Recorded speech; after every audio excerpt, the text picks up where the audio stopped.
Ametucharanga tu. Kwa tunadunda.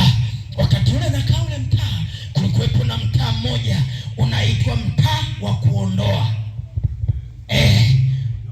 Wa kuondoa. Sasa kwa kuwa ni wazalamu hawajui Kiswahili vizuri, wakaita mtaa wa kondoa ili wasitishe tu maneno. Lakini wangeweka mtaa wa kuondoa, yawezekana watu wasingeishi pale.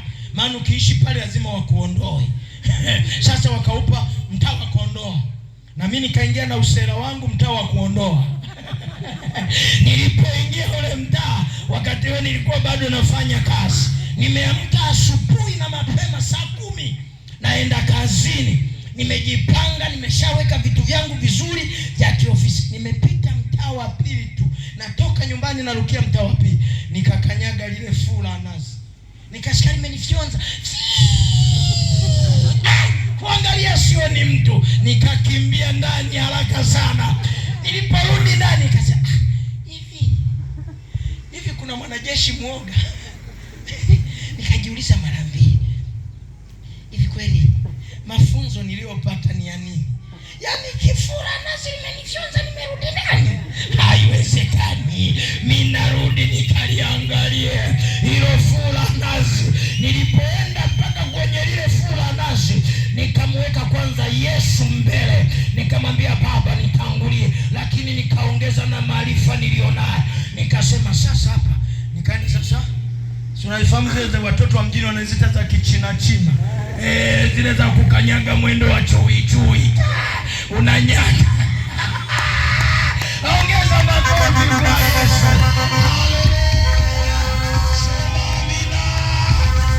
Yesu anaweza. Yesu atafanya kwa kipofu mwombaji. Biblia inasema ule mstari wa 52. Wakati wanaongea na Yesu, Yesu akamwambia hivi, sikia. Wewe unataka nikufanyie nini? Asha ni swali moja gumu, lakini ni swali moja jepesi. Ila linahitaji akili. Na sio akili ya akili. Unajua kuna akili ya akili.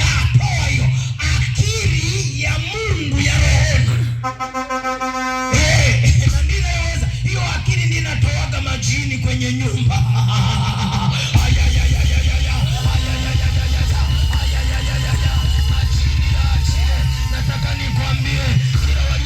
Majini mtao.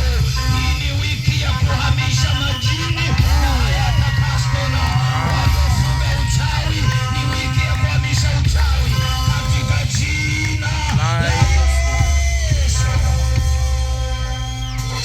Fika pale lile fura nazi, nikalipiga. Nikaenda napiga. Nikataka kukimbia tena. Nasema yani furu nalia nyahu kabisa.